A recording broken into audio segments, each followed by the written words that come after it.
गुजरात के भविष्य के लिए प्रधानमंत्री मोदी अपनी चुनावी रणनीति के तहत अगले 5 साल और मांग रहे हैं, लेकिन इन 5 सालों के बीच में ही आम चुनावों वाले 2024 का एक अहम पड़ाव भी आना है। 2024 की लड़ाई में लीड लेने के लिए गुजरात की लड़ाई जीतना बीजेपी और पीएम मोदी दोनों के लिए बहुत जरूरी हो जाती है।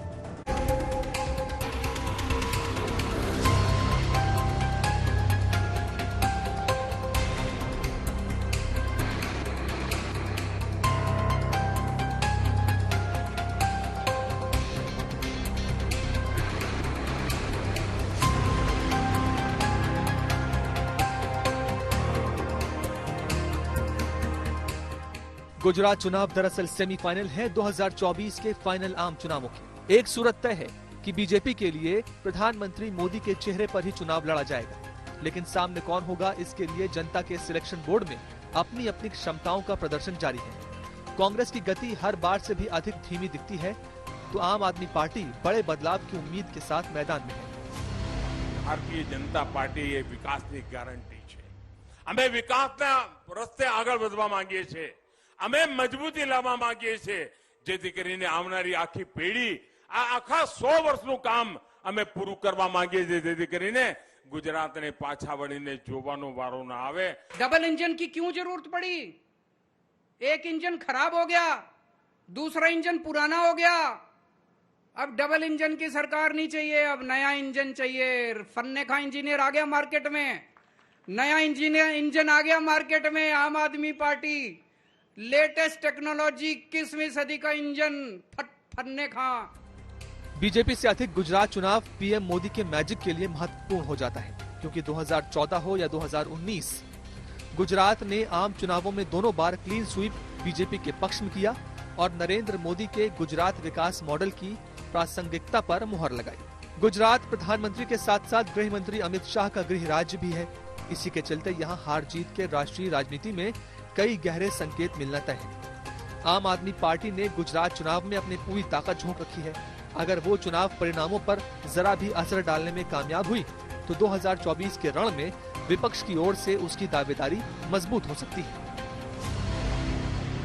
अरविंद केजरीवाल जी की लीडरशिप में ये पार्टी एक छोटी सी पार्टी थी, जिसको दिल्ली के लोगों ने गले लगाया, पंजाब के लोगों ने गले लगाया।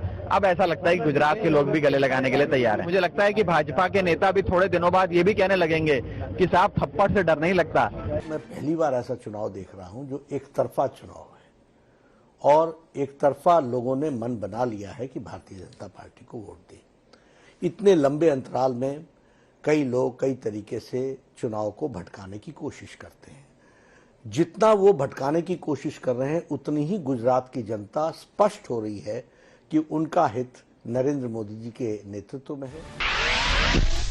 गुजरात चुनाव केजरीवाल के लिए भी असली चुनावी कौशल की परीक्षा का कुरुक्षेत्र है। आम आदमी पार्टी ने दिल्ली और पंजाब में सरकार बनाई। ये दोनों ही राज्य उसने कांग्रेस से छीने हैं।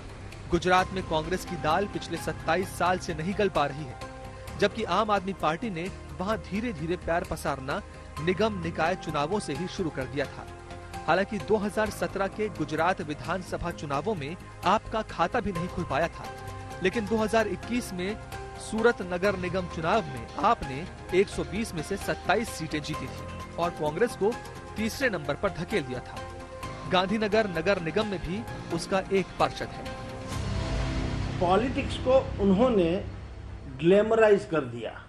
ये पहली बार होने को जा रहा था उस टाइम, क्योंकि ये जो पूरा सब्जेक्ट है पॉलिटिक्स का, वो पहले क्या माना जाता था कि वो पीढ़ लोगों का सब्जेक्ट है, यानी 50 प्लस के लोगों के लिए।